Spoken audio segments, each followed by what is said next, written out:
사람들은 사랑하는 사람이 무엇을 좋아하는지 잘 알고 있습니다. 여러분도 여러분의 남편과 아내 그리고 자녀들이 무엇을 좋아하는지 잘 알고 계실 거예요. 모자람 없이 주기 위해서 최선을 다하는 사람도 있지만 자기 만족을 위해서 상대방의 희생을 강요하는 사람도 있습니다. 사랑은 일방적일 수 없기 때문에 이런 관계는 오래 지속될 수가 없는 거죠. 서로 믿고 존중하는 관계는 이 두 사람의 관계는 물론 더 많은 사람들에게 좋은 영향을 끼칠 수가 있는 것입니다. 그러나 서로 존중받지 못하는 관계는 지속될 수 없을 뿐더러 자존감이 낮아질 수밖에 없어요. 긍정적으로 생각하면 쉽게 해결되는 문제도 관계가 틀어지고 나면 마음을 전할 수가 없다 말이죠. 그래서 사소한 일에도 오해가 생겨서 어려움을 당할 수가 있습니다. 인간관계는 결국 말과 행동으로 맺어지는 관계입니다. 매사에 져주는 것처럼 상대방을 배려하고 품어주는 사람은 보잘것없는 사람이 되는 것이 아니라 너그럽고 배려하는 큰 그릇이 되는 것입니다. 한 사람만 희생하면서 지속적으로 베푸는 관계는 받는 사람이 진심으로 감사할 줄 아는 좋은 성품을 가졌을 때 오래 지속될 수가 있어요. 그런데 안타깝게도 일방적으로 베푸는 관계는 받는 사람이 받는 것에 익숙하거나 도리어 인색해지는 경우가 많습니다. 이런 사람과의 관계는 시간이 지날수록 소홀해지고 무관심하게 되는 거죠. 그래서 결국 그 관계는 멀어지고 마는 것입니다. 인간관계는 서로 주고받을 때 신뢰와 정이 쌓이는 것입니다. 이런 관계이든 어떤 관계이든 유지하기 위해서는 끊임없는 노력이 필요합니다. 그래서 상대방으로 하여금 신뢰를 갖게 해야만 좋은 관계를 유지할 수가 있는 거예요. 이런 사람들은요, 보이지 않는 많은 부분이 단단하게 결속이 됩니다. 그래서 좋은 관계가 되는 거지요. 진심을 전하는 것과 진심을 알아주는 것이 이렇게 중요한 것입니다. 상대방을 이해하고 품어주는 인간관계가 이렇게 중요한 것처럼 성도들이 하나님의 뜻을 알고 올바로 섬기는 것 또한 대단히 중요합니다. 성도들은 하나님의 일방적인 사랑을 받고 있어요. 조건 없는 사랑을 받는 입장에서 어떻게 감사를 표해야 할지 그것을 고민하면서 살아간다면 하나님께서는 아주 크게 기뻐하실 것입니다. 이스라엘은 하나님께 일방적으로 사랑을 받았다는 것을 본인들이 알고 있습니다. 이스라엘을 한 민족으로 만들기 위해서 요셉의 인생을 사용하셨고 출애굽을 위해서 모세의 인생을 사용하셨다는 것을 잘 알고 있어요. 광야로 인도하신 후에 불기둥과 구름기둥으로 큰 은혜를 베풀어 주셨죠. 그리고 이방인들의 공격을 막아주시면서 보호해 주셨습니다. 많은 선지자와 사사들을 세워서 죄를 회개할 수 있는 기회를 매번 주셨습니다.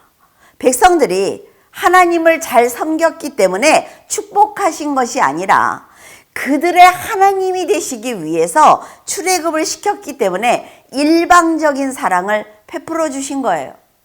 우리도 자녀들을 키우면서 그러지 않습니까? 부모가 되기 위해서 그 아이들의 부모가 되기 위해서 노력하는 거예요. 아이들이 우리를 부모로 생각해 준다고 해서 부모가 되는 것이 아니라 말이죠. 이스라엘 백성들은 하나님의 이런 사랑을 알면서도 세상의 삶을 위해서 하나님을 이용했습니다. 하나님과 관계가 좋을 때 더 순종했다면 많은 복을 받았을 거예요. 하지만 그들은 하나님의 사랑이 당연한 것처럼 생각했으므로 죄를 짓고 말았습니다. 죄를 지을 때마다 선지자를 통해 긍휼을 베풀어 주시면서 끊임없이 회개의 기회를 주시는 하나님께 그들은 점점 죄책감이 사라지기 시작을 했어요.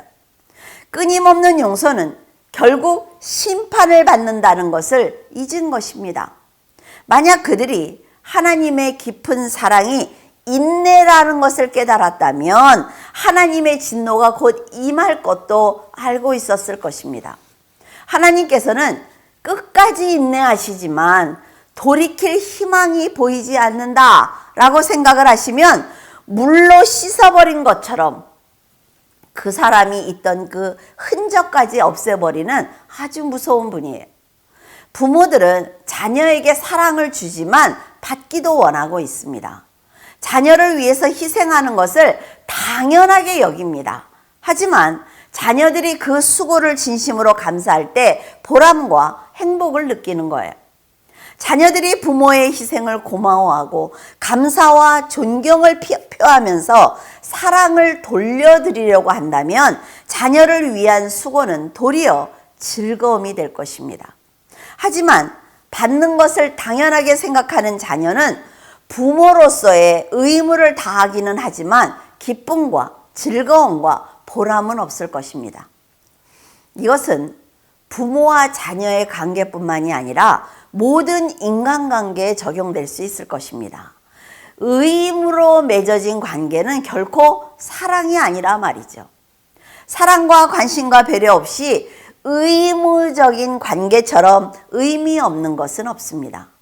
이스라엘 백성은 하나님을 아버지가 아닌 신으로 섬겼습니다. 긍휼하심과 기적을 경험했어요. 그럼에도 불구하고 인간의 의를 버리지 못해서 자신이 필요할 때만 이용하는 우상으로 섬긴 것입니다. 여러분, 하나님께서는 멀리 계신 분이 아닙니다. 이스라엘과 늘 함께 계셨기 때문에 그들이 곤경에 처하면 부르지 않아도 먼저 보호해 주셨죠. 그리고 죄의 길로 가면 책망하시면서 돌이키도록 하셨습니다. 하나님께서는 그들의 아버지가 되기 위해서 노력하신 거예요. 하지만 이스라엘은 자신만을 위해서 살았습니다. 세상에서 잘 살기 위해서 하나님께 제사를 드렸고 응답을 받고 난 후에는 너무나 쉽게 하나님을 떠나는 죄를 짓고 말았습니다. 이런 사람은 잠깐은 잘 살 수가 있습니다. 하지만 회개를 반복하는 인생을 살아야 되는 거라 말이죠. 여러분, 그것처럼 불행한 것은 없습니다. 사무엘하 22장 44절, 주께서 또 나를 내 백성의 다툼에서 건지시고 나를 보존하사 모든 민족의 으뜸으로 삼으셨으니 내가 알지 못하는 백성이 나를 섬기리이다. 하나님의 깊은 사랑을 깨닫고 자녀로 산 사람이 바로 다윗입니다. 다윗은 고난 중에도 하나님의 은혜를 잊지 않았어요. 그리고 자신을 향하신 하나님의 뜻을 저버리지 않았습니다. 고난 중에도 하나님께 죄를 짓지 않기 위해서 노력한다는 것은 사탄이 지배하는 이 세상에서 정말로 지켜내기 힘든 신앙입니다. 다윗은 하나님은 하늘과 땅의 주인이라는 걸 인정했지요. 처음과 나중 되시는 절대적인 존재라고 믿었습니다. 다윗처럼 하나님을 아버지로 모시고 사는 사람과 자신을 위해서 하나님을 신으로 섬기는 사람은 신앙의 차원이 다릅니다. 이 두 사람은 인생의 목적지와 목표가 다르기 때문에 전혀 다른 인생의 결과를 맞이할 수밖에 없는 거예요. 자신을 위해서 사는 사람은 하나님의 보호를 받을 수가 없어서 사탄에게 무방비로 노출되어 있는 것과 같단 말이죠. 그래서 아브넬처럼 죽을 수밖에 없습니다. 그러나 하나님의 존재를 알고 있는 다윗은 굳이 원수를 자기의 손으로 죽이지 않아도 그들이 스스로 침몰하는 놀라운 경험을 하게 되었습니다. 1절에 사울의 아들 이스보셋은 아브넬이 헤브론에서 죽었다 함을 듣고 손에 맥이 풀렸고 온 이스라엘이 놀라니라. 이스라엘을 다윗에게 넘기겠다라고 협박을 하면서 떠난 아브넬이 헤브론에서 죽었다는 소식을 들은 거지요. 그럴 때 이스보셋이 얼마나 놀랐을까요? 사울의 첩을 취하는 죄를 짓고도 당당했던 아브넬이었습니다. 그런데 그런 아브넬이 죽었다는 소식은 이스보셋도 곧 자기도 죽을 수 있는 경고와 같은 거예요. 아브넬이 다윗을 찾아간 것은 이스보셋의 입장에서 보면 절망이었습니다. 그런데 그가 살해당했다는 소식을 듣는 순간 다윗이 얼마나 무서운 사람인지, 얼마나 강한 사람인지 깨닫게 되었습니다. 그래서 공포에 사로잡힌 거예요. 그는 다윗이 아브넬을 죽였다고 생각을 했습니다. 그래서 아브넬의 공격을 막을 힘이 없는 자신의 처지를 피관한 것입니다. 그래도 아직은 자신을 지켜주고 있는 바나와 레갑이 있었기 때문에 이스보셋은 진심으로 그 두 군장을 의지했습니다. 그러나 안타깝게도 이스보셋이 그토록 믿고 의지했던 바나와 레갑은 이미 그를 배신할 계략을 꾸미고 있었단 말이죠. 이스보셋이 자신들에게 득이 되지 않는다는 생각을 했습니다. 저 사람을 왕으로 섬겨봐야 우리가 얻을 게 뭐가 있어? 라는 얘기를 둘이 한 거예요. 그래서 왕을 죽일 기회를 노리고 있었습니다. 그들이 기회를 노리고 있는 줄도 모르고 이스보셋은 그들을 의지하면서 낮잠에 빠졌습니다. 그러자 그들이 기회를 타서 왕을 죽이고 다윗에게 도망친 것입니다. 그들이 만약에 다윗의 성품을 알았다면 왕을 살해하지 않았을 것입니다. 이스라엘의 군장인 자신들이 다윗에게 빈손으로 간다면 다윗이 만나주지 않을 거야 라는 생각을 했기 때문에 그들은 이스보셋을 죽인 것입니다. 사울에게 쫓겨다니면서도 복수하지 않았던 다윗이 어떤 사람인지 조금만 알았다면 그들은 이런 악한 선택을 하지 않았을 것입니다. 성도들은 하나님께 축복을 받기 위해서 정성을 들여야 된다라는 생각을 하고 있어요. 그래서 어떻습니까? 헌금을 드릴 때 그걸 다리미로 다린다든지 그런 행동들을 한동안 했단 말이죠. 왜? 하나님께 정성을 보여야 된다. 돈을 다리미로 다리지 말고 선하게 그 돈을 벌면 되는 거예요. 그래서 바나와 레갑처럼 인간적인 정성을 준비하면서도 그것이 죄라는 생각을 전혀 하지 못했단 말이죠.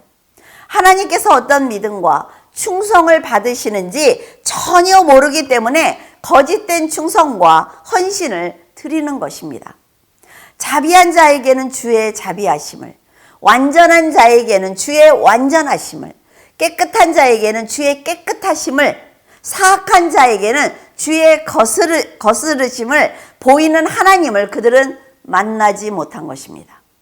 이스보셋의 머리를 다윗에게 가지고 간 것이 죄가 되는 것처럼 믿음이 없는 정성과 헌금과 기도와 찬양이 죄가 되는 것입니다. 하나님께서는 예수 그리스도를 영접하고 말씀대로 살면서 정직한 믿음으로 드리는 헌신을 받으시는 분이에요. 왜? 거룩하시다 말이죠. 바나와 레갑은 이스보셋을 죽였다고 하면 다윗이 좋아할 줄 알았습니다. 하지만 다윗은 죽은 이스보셋의 머리를 원한 것이 아니라 비록 원수라 할지라도 그에게 말씀을 전했을 때 돌이킬 기회를 받을 수 있는 산 사람을 원하고 있었습니다. 사람들은 보기에 좋게 포장한 신앙을 드리며 복을 달라고 기도하고 있습니다. 죽은 이스보셋의 머리를 드리며 당신이 좋아할 것 같아서 우리가 정성껏 준비를 했으니까 상을 달라고 간청하는 이들과 같다 말이죠. 물론 세상은 선물을 주고받는 사람들의 마음보다 선물을 화려한 포장을 하는 것을 더 즐겨하고 있습니다. 진심이 없으면서도 나는 인사치레를 했어 라는 그 형식을 너무나 중요하게 생각하고 있어요.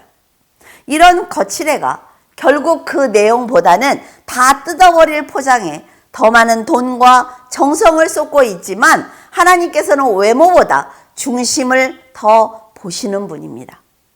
바나와 레갑은 이스보셋의 목을 가지고 다윗에게 달려가기 위해서 지름길로 달려갔어요.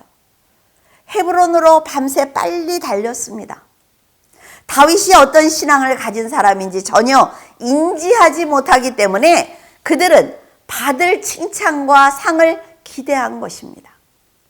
다윗의 원수를 죽였다고 하면 크게 기뻐하며 상을 줄 것을 기대했지만 그들은 열심히 헤브론으로 달렸던 것입니다. 그러나 다윗의 원수를 죽이는 성과를 올리고도 안타깝게도 하나님과 다윗을 멸시한 죄로 그들은 죽임을 당하고 말았습니다. 하나님께서는 이거 가장 중요한 거예요. 하나님께서는 결과보다는 일을 진행하는 사람의 마음과 말과 행동에 관심을 가지고 계시기 때문에 그 이유는 무엇인가 하면 과정이 선하면 결과가 선할 수밖에 없기 때문입니다. 그래서 교회의 일을 빠르게 진행하는 것보다는 그건 절대로 여러분 중요한 게 아닙니다. 선한 사람이 하나님의 방법대로 주도하는 것이 아주 중요한 거예요.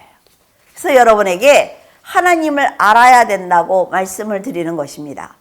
아무리 교회를 위해서 크게 큰 일을 했다고 해도 그것이 하나님의 뜻이 아니면 소용이 없단 말이죠. 다윗은 바나와 레갑이 하나님을 위해서 이스보셋을 죽인 것이 아니라 자신의 영화를 위해서 죽였다는 것을 잘 알고 있었습니다. 이 두 사람처럼 하나님보다 자신을 위해 사는 사람은 반드시 그의 죄의 대가를 받게 될 것입니다. 사무엘하 22장 48절에서 49절을 보면 이 하나님이 나를 위하여 보복하시고 민족들이 내게 복종하게 하시며 나를 원수들에게서 이끌어내시며 나를 대적하는 자 위에 나를 높이시고 나를 강포한 자에게서 건지시는도다. 이스보셋이 죽었다는 건요, 다윗에게 굉장히 좋은 소식입니다. 하지만 그들이 지름길로 밤새 달려왔다고 해도 이스보셋을 죽인 이유가 자신의 욕심과 자신의 의의를 버리지 못한 것이기 때문에 살려둘 수가 없는 것입니다. 여러분들에게 매번 설교할 때마다 인간의 의의를 버리라고 말씀을 드리죠. 이렇게 무서운 거라 말이에요. 악한 자들의 열매는 하나님의 법을 어기는 것이므로 심판을 받게 됩니다. 믿음의 사람은 하나님께서 자신을 위해서 대신 보복해 주시고 언젠가 원수들이 내 앞에 굴복하게 하시는 분이다 라는 믿음을 가지고 있습니다. 다윗은 하나님을 경배하는 삶을 살았어요. 그렇기 때문에 자기를 대적 위에 세워주실 것을 믿은 거지요. 아무리 상대가 강포한 자라고 할지라도 그것을 막아주실 것이라는 믿음을 가지고 있었습니다. 이게 너무나 중요하단 말이에요. 이 믿음이 없기 때문에 우리가 세상에 나가서 굴복하는 것입니다. 선수들이 시합에서 제일 먼저 결승점을 통과한다고 해도 규정을 지키지 않으면 실격을 당하고 맙니다. 정해진 규정대로 경기하지 않는다면 제일 먼저 결승선을 통과해도 인정받지 못하는 거예요. 성도들의 신앙도 이것과 전혀 다르지 않습니다. 목숨을 다해 헌신한 것 같아도 하나님께서 정하신 법을 지키지 않는다면 그는 구원을 받을 수가 없다 말이죠. 하나님께서 원하시는 것은 종교 생활이 아닙니다. 그리스도를 믿는 거예요. 그래서 우리가 정성을 가지고 그리고 교회들이 좋아하는 그 형식적인 것, 그걸 지키지 않으면 안 된다는 생각을 하지요. 그러나 여러분 잘 생각을 해보세요. 하나님께서 원하시는 것은 그리스도를 믿는 것입니다. 그리스도를 믿는 것이 우선순위가 되었을 때 이 형식적인 것이 중요한 것입니다. 그러나 지금 뒤집어졌단 말이죠. 경기의 규칙을 모르는 선수와 같은 거예요. 여러분, 메달을 따기 위해서 선수들은 자신의 인생을 거기다 투자합니다. 그리고 경기 규칙을 모르는 선수는 없어요. 그래서 모두가 시합 전에 경기 규칙을 숙지하는 거지요. 우리가 신앙생활하는 것도 마찬가지라 말입니다. 선수들이 세상에서 메달을 따기 위해서 규칙을 지키고 있는데 하물며 천국을 가겠다고 하는 백성들이 하나님의 법을 몰라서 자기 마음대로 산다는 것은 있을 수가 없는 일입니다. 한 개의 메달에 자신의 인생을 걸고 훈련하는 선수처럼 성도들은 구원을 위해서 성경 말씀을 알아야 된다는 거지요. 그리고 그 말씀대로 살아내야만 하는 것입니다. 그래야 하나님께서 너는 규칙을 지키지 않았으니까 탈락, 이렇게 안 하신다는 거예요. 목회자가 성도들에게 말씀을 가르치는 것은 운동선수들이 시합에서 실수하지 않도록 반복해서 훈련을 시키는 코치의 역할을 하는 것입니다. 목사가 여러분의 구원을 책임지는 것이 아니라 말이에요. 선수는 훈련받은 대로 경기에 임해야 합니다. 그래야만 메달을 받을 수가 있어요. 아무리 훈련을 많이 해도 경기 규칙을 어기면 훈련은 헛된 것이 되는 거지요. 원하는 메달을 절대로 받을 수가 없습니다. 시합의 승패는 온전히 선수에게 달렸습니다. 생각을 해보세요, 여러분. 시상대에 올라서 메달을 받는 사람도 선수이고 메달의 영광을 누리는 사람도 선수이기 때문에 경기 결과에 대한 책임도 선수가 져야 하는 것입니다. 경기의 결과에 대해 남의 핑계를 댈 수가 없단 말이에요.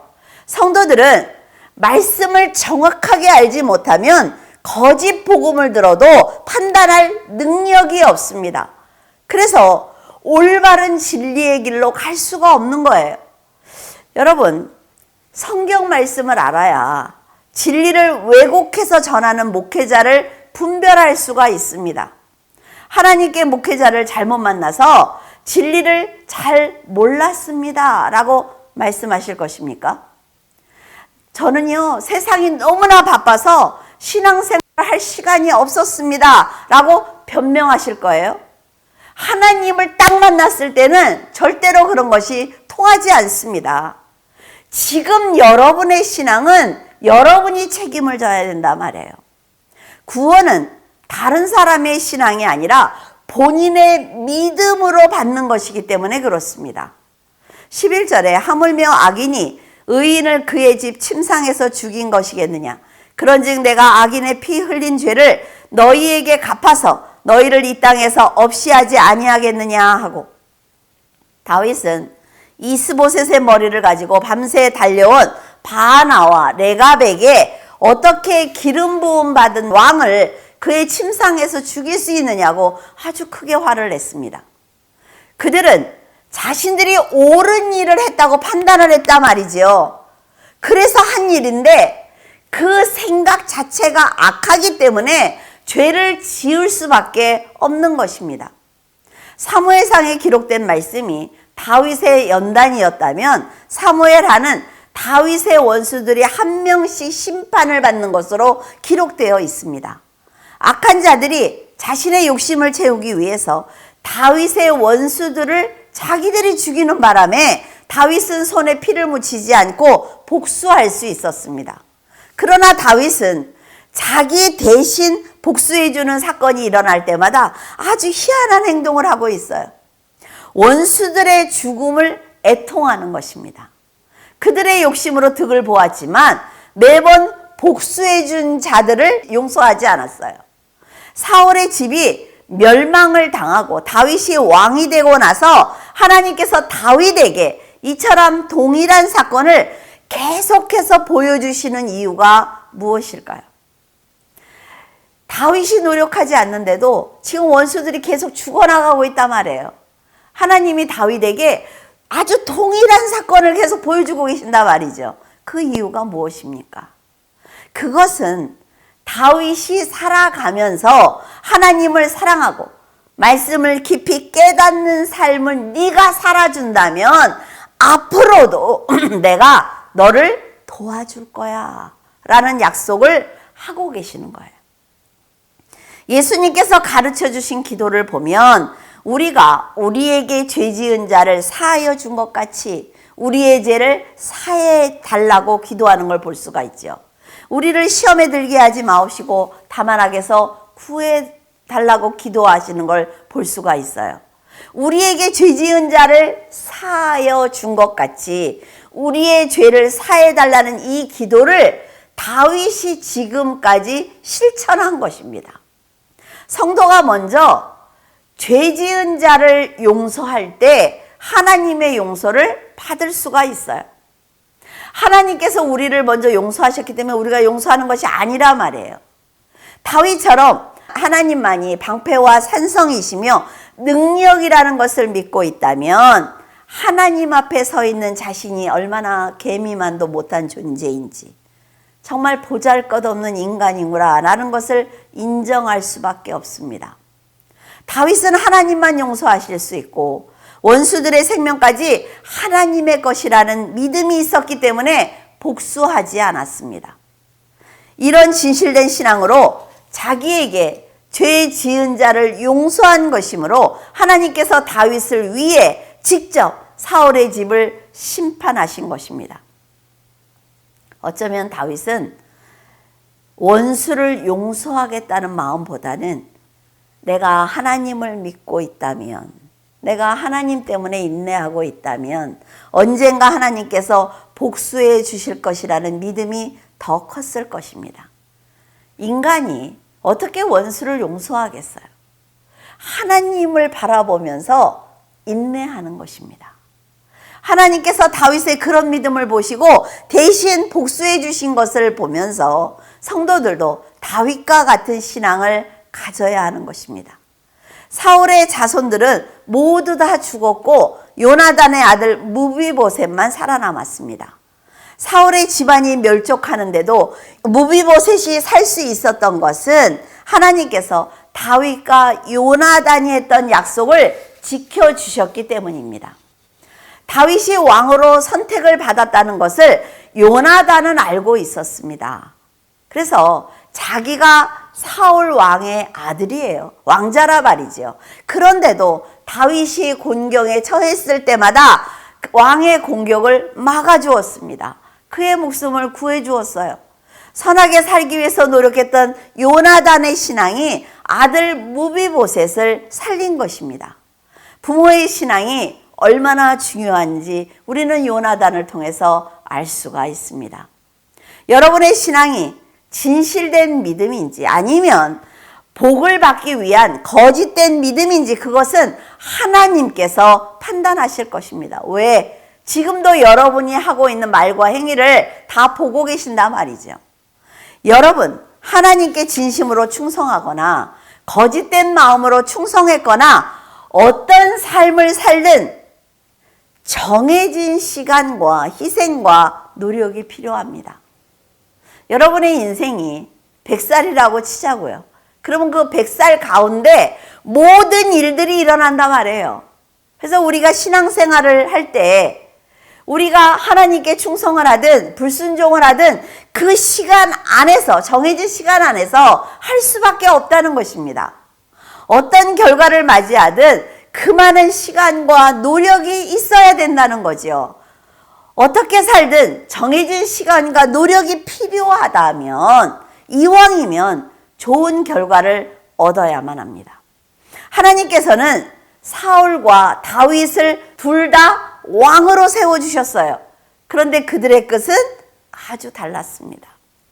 그건 역시 사울과 다윗의 선택이었습니다. 그리고 그들이 선택한 결과였어요. 우리는 이런 사람들의 선택과 결과를 보면서 우리 살아가고 있단 말이죠. 그러면 그들의 판단을 우리가 지금 어떻게 해석하느냐에 따라서 우리의 결과도 달라진다는 걸 여러분들이 알았으면 좋겠습니다. 사울은 버려야 할 것을 버리지 못하고 다윗은 하나님께 죄가 되는 것을 단호하게 버렸기 때문에 결과가 선과 악으로 갈라진 것입니다. 다윗의 승리로 두 집안의 전쟁은 끝이 났습니다. 다윗은 하나님께서 연단이 끝나실 때까지 믿음으로 견딘 것 뿐인데 하나님께서 다윗을 위대한 왕으로 세워주셨습니다. 어쩌면 그는 고난을 당할 때 믿음으로 내가 인내해야지, 죄를 짓지 말아야지 하는 마음보다는 하나님 때문에 끝까지 견뎌낼 수밖에 없다라는 생각을 가지고 선하게 살았을 것입니다. 이것이 인간 아니겠어요? 솔직하게 말하면 다윗이 원수를 사랑해서 용서한 것이 아니라 하나님께서 생명의 주인이기 때문에 죽이지 못한 것이라고 저는 생각을 합니다. 왜냐하면 제 마음도 그렇거든요. 어떻게 100%다 용서를 할 수가 있습니까? 하나님께서 하실 거야 라는 생각을 가지고 견뎌내는 거예요. 하나님의 성품을 올바로 알면 정직한 믿음을 가질 수가 있습니다. 그런 믿음을 가진 다윗을 칭찬하시며 통일 왕국을 선물로 주신 거예요. 이제 나라도 왕위도 모두 받았다 말이죠. 그러면 다윗이 지금까지 살아온 것처럼 다윗은 하나님의 뜻을 펼치고 백성을 하나님 앞으로 인도하는 일만 남았습니다. 그 또한 결코 쉬운 일은 아닙니다. 하지만 지금처럼 하나님을 의지하고 나라와 백성을 사랑한다면 그는 하나님과 마음이 합한 지혜로운 왕이 될 수 있습니다. 여러분도 다윗과 같은 믿음을 가지면 언제나 하나님의 도움을 청할 수가 있어요. 그리고 응답을 받을 수가 있습니다. 여러분, 부디 하나님을 믿고 정직하고 인내하는 믿음을 갖고 살기를 바랍니다. 기도하겠습니다. 거룩하신 하나님 아버지, 감사를 드립니다. 다윗의 삶을 보면서 신앙을 지키기 위해서 얼마나 큰 인내가 필요한지 알게 되었습니다. 복수할 수 있는 기회가 와도 인내하는 그의 신앙을 보면서 저희들이 지금 다윗과 같은 믿음을 가지고 있는지 돌아봅니다. 자신의 부족함과 연약함을 돌아보는 다윗의 신앙과는 달리 늘 세상을 탓하고 환경을 탓하고 있지는 않은지요. 다윗처럼 세상의 왕으로 세워주지 않는 하나님을 탓하며 늘 불평과 불만을 가지고 살아가는 저희들을 용서하여 주시옵소서. 세상을 바라보지 않고 하나님을 의지하게 도와주시옵소서. 하나님께서 다윗처럼 세상의 왕으로 만들어주신다면 감사를 잊고 교만한 자가 되고 어렵고 힘든 문제를 해결하여 주시면 그것에 매여 하나님을 떠나는 저희들은 아닌지 돌아봅니다. 하나님께서 허락하신 지금의 자리에서 믿음을 드러내게 하시고 다윗처럼 더욱 충성하는 자녀가 되게 하여 주시옵소서. 물줄기 교회 성도들이 하나님의 긍휼하심을 입게 하시고 더욱 믿음으로 하나님을 섬기는 성도가 되게 하여 주시옵소서. 어둡고 험한 세상을 탓하기보다는 하나님께서 맡겨주신 등불을 꺼트리지 않기 위해서 더욱 노력하는 믿음을 주시옵소서. 늘 믿음의 자리에서 하나님을 찬양하며 기도하는 성도가 되어 복을 받게 하시고 평안을 누리게 하여 주시옵소서. 감사드리며 예수 그리스도 이름으로 기도드립니다. 아멘. 잠깐 제가 지금 어떤 상황으로 전개되고 있는지 말씀을 드리고자 합니다. 영주권을 받고 우리나라의 그 주민등록번호와 같은 소셜 번호라고 하더라고요. 그것을 어제 받았어요. 이제 그걸 받았기 때문에 그 비자를 연기할 수 있는 그 일을 시작할 수가 있습니다. 소셜 번호가 없으면 아예 등록조차 받아주지 않더라고요. 그래서 이제 저희가 변호사를 통해서 비자 연기가 들어가면 지문을 찍는 또 그런 절차가 있다고 해요. 그래서 지문을 찍으면 들어갈 수가 있대요, 한국에. 그래서 연기되는 건 한국에서 기다릴 수 있다라고 말씀을 하시더라고요. 근데 이것이 이제 또 한 달 반에서 2달이 걸린대요. 그래서 일이 어떻게 처리될지는 잘 모르겠습니다. 그래서 제 지금 생각은 1월 말쯤에 들어가면 좋겠다라고 생각을 하고 지금 일을 추진하고 있습니다. 그래서 그 들어가면 그게 뭐 한 또 13개월, 뭐 10개월이나 그렇게 걸린대요. 그러면 그것은 한국에서 비자가 자연스럽게 연기가 되고 뭐 2년에서 3년은 연기가 되고 또 3번을 연기할 수 있다라고 하더라고요. 뭐 그때 되면 제가 나이가 뭐 75세 되지 않겠습니까? 그러니까 연기할 수 있는 대로 연기하고 교회일은 또 교회일대로 처리하고 이렇게 해야 되겠다라는 생각을 가지고 있어요. 그래서 여러분들이 궁금하실까 봐 여러분들에게 말씀을 드리는 것입니다. 그러니까 조금 더 힘을 내서 기도해 주시고요. 여기 와 보니까 영주권이나 소셜 번호를 받는 게 얼마나 어려운 일인지 저는 아이들 덕분에 이렇게 쉽게 받는 걸 보면서 이것도 이 사람들 미국에서 영주권 받기 위해서 노력하는 사람들의 입장에서는 굉장히 복이구나, 감사해야 되는 거구나 라는 그런 생각을 해봤습니다. 그래서 여러분들이 기도해 주신 덕분에 아주 순조롭게 잘 진행되고 있습니다. 그리고 이제 다다음 주에는 여기 헌치빌 순복음교회 가서 설교를 하루에 2번을 하기로 했습니다. 그래서 조금 더 힘을 내서 기도해 주시면 가서 말씀도 잘 전하고 오겠습니다. 감사합니다. 건강하게 잘 지내세요.